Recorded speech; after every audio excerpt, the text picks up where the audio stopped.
maxamed xaaji axmed oo magacyadiisa afgarashadu yihiin daahir cadaawe xudayfe iyo ilkacase saalim saciid maxamed oo magaciisa afgarashadu yahay salmaan axmed maxamed haashim oo magacyadiisa afgarashadu yihiin carab iyo xirsi faadumo xuseen cali cadaawe oo magacyadeeda afgarashadu yihiin faadumo korneel iyo cosobo waa afarta eedaysane ee goobjooga u ah eedda loo haysto halka 5 kale oo isku eed yihiin afarta eedaysane oo maqanayaal ah ay ka socoto dacwadooda hoolka dacwad qaadista maxkamadda ciidamada qalabka sida aniga waa kamid ah laakiin taqiid ahaan kama mid ahayn qasab awgiisa aan ururkan ugu biray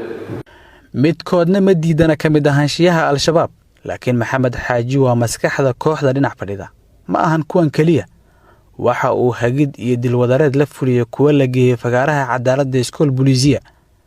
kuwa sugaya fulinta xukunno ay mareen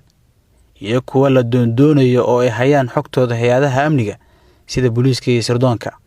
shaxdan ay soo diyaariyeen hay'adaha baarista ayuu inoo sharaxayaa gaashaan muumin xuseen cabdullaahi ku-xigeenka xeerlaaliyaha guud ee ciidamada qalabka sida waxaa laga qabtay degmada wadajir area mataqaanaa meeshaan la yiraahdo Saybiano iyagoo dil raba gabar ka tirsan ergadii soo xulshay baarlamaanka hadda shaqeeya gabadhaas oo ka badbaada dilkooda saddexdan shakhsi markii la qabtay waa tilmaanta ugu fiican ee lagu aqoonsaday eedaysanaha koobaad dadka laga helay saddexdan shakhsi waxay tilmaameen ay sheegeen in uu amiir u yahay ayna ka saayaan ninka la yiraahdo ilkacsi shucayb oo xukunsanaha hadda dil ku xukuman ayuu tuhunkeenu saarnay una haysanay inta badan inuu yahay ninkii ilkacsi iyo daahir magaca isku darsamay ee tilmaamaha laga soo bixiyay ee aan raadinayn waxaan aaminay inuu yahay shucayb markii la wareystay carab wax laga weydiiyay inuu ninka ilkacsi wuxuu dhahay carab ilkacsi mataqaana daahir uu sheegay ninkan wuxuu dhahay daahir waa jira laakiin carab ayaa lagu fakaday carab wuxuu dhahay ilkacsi daahir uu iska bedelay wuxuuna la baxay ilkacsi uma dhigma dadka uu dilay ee dalkan iyo dadkan waxtarka u lahaa sida marxuum Sareeyo Guuto xoogga dalka Cabdullaahi Maxamed Sheekh Xasan Qurux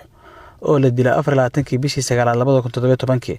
marxuum Maxamed Cabdiraxmaan Maxamuud oo ah ku-xigeenkii xeerlaaliyaha guud ee qaranka oo isna la dilay 20 bishii 2 2019 marxuum Sareeyo Guuto booliis Maxamuud Xaaji Cali oo la dilay 27 bishii 4 2019 dhammaan waxa uu qayb ka ahaa dilalka ku xusaneediisa waxa uu isku haystaa weli sargaal muhiim ah oo ay u dhutin doonto maleeshiyadii uu ka tirsanaa admin waxaan ka wadaana maamulan ahaa nin wax dilay iyo xaashaysan ma horta shoob nin galaaba ebel baad dhorsaneen meesha caanaboor lagu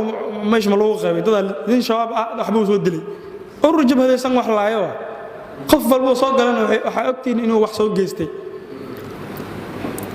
carab tuuridda bamgacmeedka iyo kamid ahaanshiyaha al-shabaab ayuu ogol yahay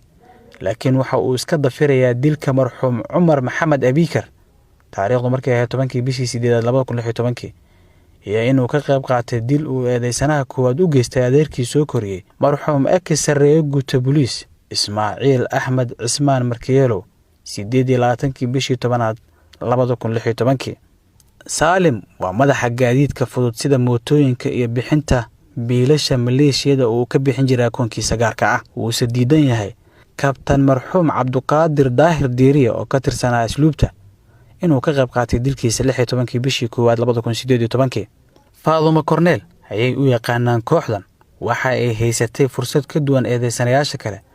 waa xubin ka mid ah hooyooyinka qaranka waana mid ka mid ah kun dhalinyaro ah oo ay dawladda hoose fursad shaqo u siisay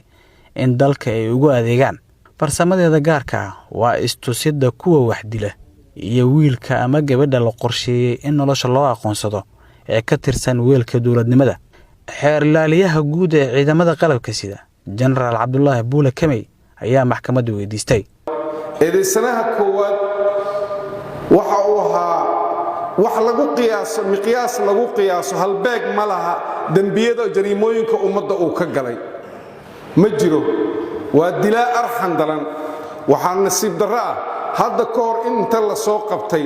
aabbihii oo sarkaal booliiska uu damiintay ma daayeen aabbihiis xataa kabar buu u ah hadhowdii islaam markii lagu qabto ku damiinanaya xataa aabbihii ma daayeen waayo waxa uu dilay kii soo koriyey gacantii quudinaysay buu dilay ismaaciil janaal ismaaciil wuxuu ahaa kii soo koriyey marka oo gurigiisa uu ku noolaa gacantiisu ku dila sababta uu dilayna waa hal arrin ramadaan baa lagu jiray tiruu tirsanayay dadka uu dilaayo uu ku xisaabtamayay ma ahan insaan caadiga qof lagu tilmaami karo dad buu tirsanayay uu tirada uu dadka dilaayo tiradii baa ka dhimanaatay waxay gaarsiisay inuu dilo adeerkii isaga soo koriyey aabbihiina ma daayeen laakiin wuxuu u daynayay inuu u ahaado kabar uu ku gabado markii la xiro oo soo daaya waxaa intaas ka daran meel uu dad ku dhaafayo ma lahayn diin uu caabudayo ma jirin masjidka dhexdiisuu ku dilaayay kii masaajid ka soo baxuu bannaan ku tugaayo waxaan codsanaynaa in ciqaabta u qolanta lagu qolo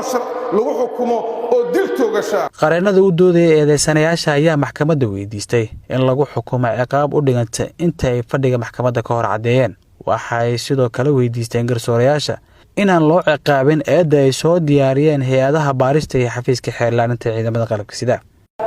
maxkamadda qodobkaas ayagu ogol yihiin u fiiriso ayadoo u fiirinaysa qodobka 40 heerka ciqaabta farqidiisa koowaad harafka raac oo tilmaamaya waxyaabaha dembiga fududaynaya sharmaarke cumar axmed xuseen oo magacyadiisa afgarashadu yihiin ugaaska iyo gani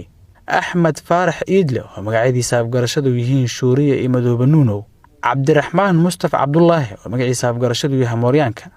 ramadaan cabdiraxiin mursal oo magaciisa afgarashadu yahay saalax iyo cabdinaasir axmed cabduqaadir oo magaciisa afgarashadu yahay carabi ayaa iyaga oo maqanaah dacwadooda la dhageystay mid kasta oo maqanayaashan ka mid ah waxa uu leeyahay halistiisa gaarka ah waxaase looga fadhiyaa hay-adaha amniga in ay ka gutaan waajibaadkooda kadib go'aanka maxkamadda gaashaanla sare xasan cali nuur shuuti gudoomiyaha maxkamadda darajada koowaad ee ciidamada qalabka sida ayaa soo xiray fadhiga maxkamadda dhagaysiga garmaqalka la xiriira 4 eedeysane ee maxkamadda hortaagan iyo 5 eedeysane oo maqanaha ah intaas ayuu ku dhammaystiran yahay maxkamadda ayaana go'aan ka soo saari doonta wabillahi tawfiiq cabduqaadir ciise warbaahinta qaranka magaalada muqdisho